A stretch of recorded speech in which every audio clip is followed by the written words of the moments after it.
Hey guys, welcome back to the channel. In this video, I'm going to be going over some big changes to YieldMax funds. They're going to be absolute game changers. So if you're investing in any YieldMax funds, you'll definitely want to stick around for this. If you're thinking about investing in them, or if you hate them, whatever, you're definitely going to want to at least stick around and listen to this. All right.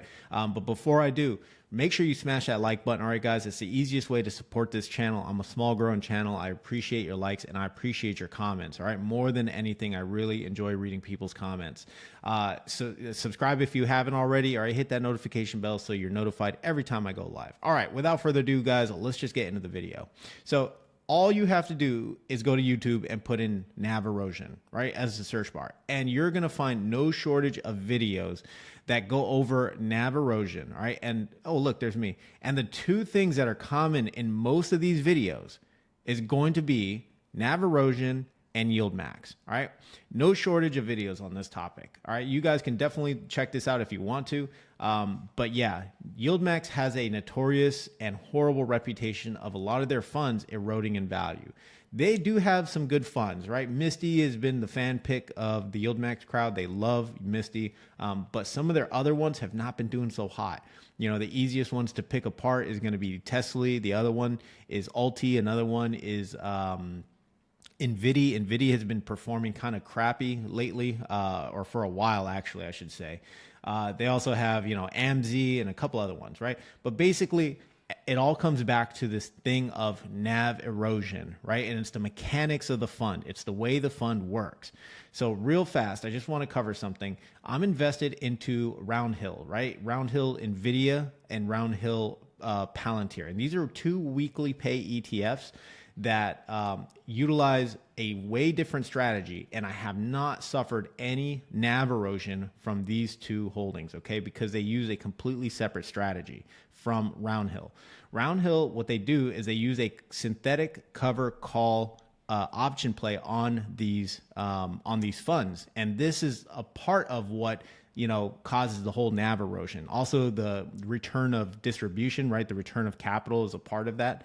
But real quick, I'm going to compare Palantir because Palantir has been really hot lately. It's been in the news. Everyone knows who Palantir is. PLTY is a fan favorite.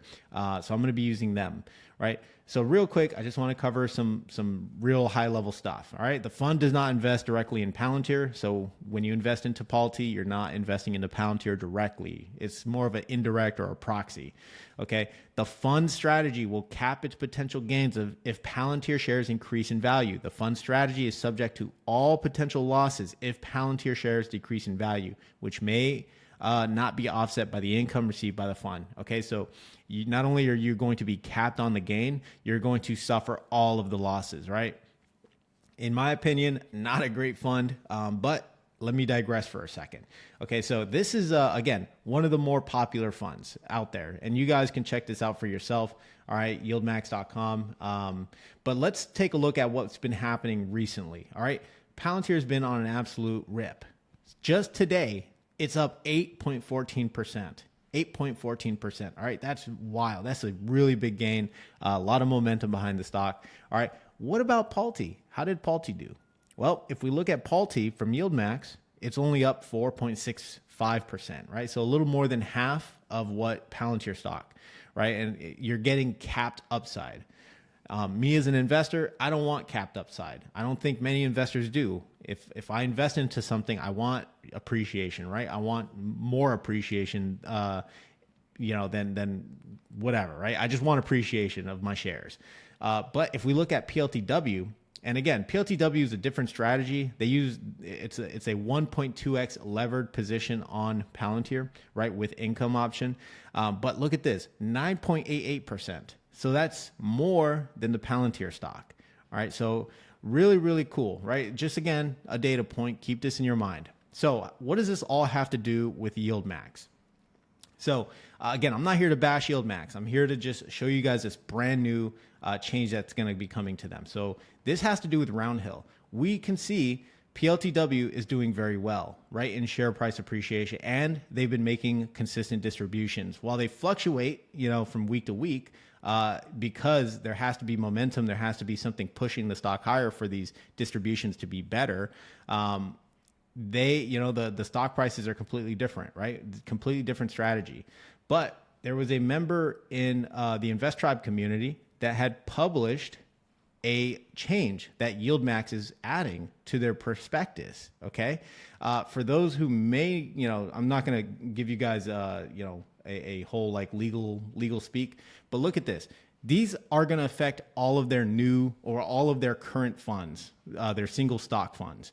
Additional investment strategies, they're adding this, okay? They're adding swaps or credit swaps or contract swaps, right? The fund may utilize swap contracts that provide exposure to the underlying security. That's a big deal. That's exactly what Roundhill does. Roundhill uses this, okay? And now they've been successful, so now YieldMax is going to use this, all right? Additional option strategies. The fund may utilize additional option strategies, including purchasing call options that are deep in the money, underlying security price, blah, blah, blah, right? We also have equity securities being added to the prospectus. The fund may purchase equity securities of the underlying security. This is very similar to what Chippy is doing, all right? The YieldMax Semiconductor ETF that's doing very well. I talk about Chippy all the time, all right? But they actually, like Chippy actually owns the underlying securities. Whether it's a small amount or a lot, it doesn't matter. They own it, so you're going to be able to, capture some of that appreciation. It's not just going to erode to crap because they're paying out such a high distribution. All right, so owning the actual underlier, big difference, big change to YieldMax single stock exposed ETFs. Okay, and you guys can check this right here, right? You can pause the video. But shout out to Alex for posting this in the community. Again, I'm just happy to have people who are smart investors, and we're all just collaborating with each other to help each other, just grow not only our, portfolios, but also our education. So again, shout out to Alex for contributing to the community. So looking back again, I checked the YieldMax prospectus, and you guys can check for yourself, but there is no mention of swap in these prospectuses, nowhere. Okay, you guys can check for yourself. I have it right here, and there's nothing happening. Okay, you can check for anyways, credit swaps. I mean, you could do credit swap as well. Nothing, right? There's nothing in here. Roundhill uses this, okay, and Roundhill has been very successful, and I'm going to show you, how. Okay, so real quick. Do Roundhill weekly pay ETFs sell options? No, Roundhill weekly pay ETFs do not sell options. Instead, the fund use or offer uncapped levered upside to their underlying reference assets, i.e. Palantir, all right, or NVIDIA, or Tesla, or Coin, or Apple, all right? One other thing about these funds is that they use a swap agreement risk, right? Swaps, contract swaps. The fund will utilize swap agreements to derive its exposure to shares of the security indicated by the fund's name, i.e. Palantir. All right, so this has actually made these ETFs very attractive. And how do they stack up against, each other? Well, if we're looking at PLTY versus Palantir, we can already see, and I don't have to show you, I don't really have to zoom in. I hope you guys can see this. You guys can see in the light blue that PLTY is underperformed with dividends reinvested and without dividends reinvested. Okay, so let's look at another one. Let's look at PLTR versus Roundhill. Okay, look at that. Completely different. They're almost trading very, very close to each other. Okay, yeah, without the dividends reinvested, we're down, and we're only using a small sample size of performance data, since February 18, February 20, when PLTW was available. But again, that was also during the most brutal time in the stock market when we had Liberation Day and we had all this uncertainty and FUD and everything else. Everything else was crashing, so I think it's a good sample data.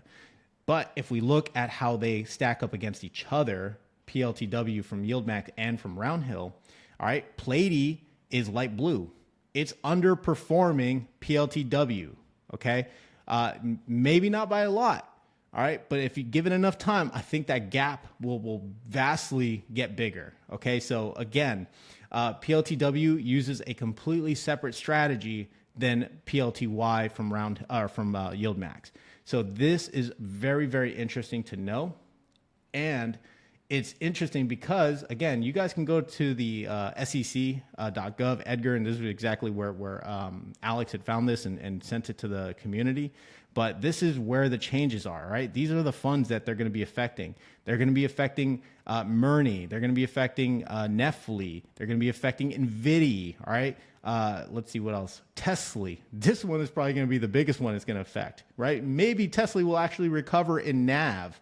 So this is really, really good news for YieldMax holders. This is really, really good news for anyone who's just investing in any of the YieldMax single stock ETFs. All right. So this could be a big change for YieldMax once they actually fully implement this in their new prospectus and fully implement it into their ETFs. We could potentially see their ETFs start to recover in NAV, right? If we look at some of their biggest losers, which is TSLY, which is TSLY. I mean, you guys can be the judge for yourself. Not doing so hot here, right? Not doing really good, not increasing in value whatsoever. Their other biggest loser has been AMZY. Again, another one that's just suffered, NAV erosion. And then we can look at NVDY as well. NVIDIA's not doing too bad, but again, I mean, when you zoom out a bit, not looking too hot either. So again, these changes to YieldMax ETFs are going to be a huge deal. And I think we can probably start to see YieldMax ETFs start to actually recover and get away from that whole NAV erosion story, that whole NAV erosion reputation. All right. Even if we go to their main website, you can see it right here. And if we scroll down, they say it right on the home page. The distribution may include a combination of ordinary dividends, capital gains, and return of investor capital, which may decrease the fund's NAV and trading price over time. As a result, the investor may suffer significant losses to their investment. So I think, and again, this is credit. This is a good thing for YieldMax, and this is full credit to YieldMax. They're listening to their audience. They're listening to their investors. They're listening to their customers. Their customers don't want reverse splits, and they don't want NAV erosion, right? That is a horrible reputation to have.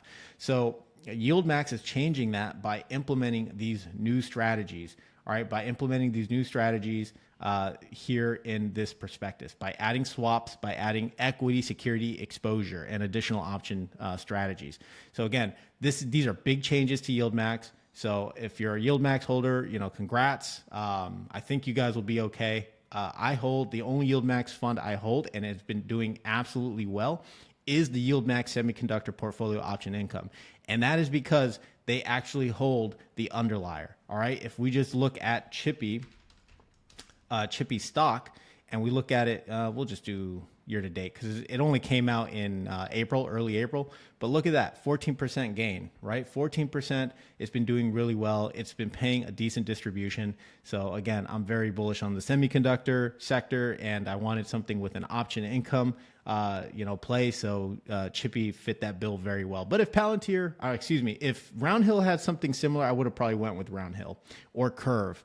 But again, good news. Hope you guys got a lot of value from this. All right. If you want to join that Discord community and join other investors, I'll put a link down below in the description for you guys.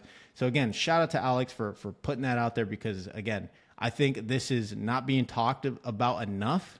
And once this actually drops and more YouTubers, more and more investors start talking about this is going to be seen as a very good sign. So with that, guys, you guys have a great rest of your day. I'll see you in the next video. Take care.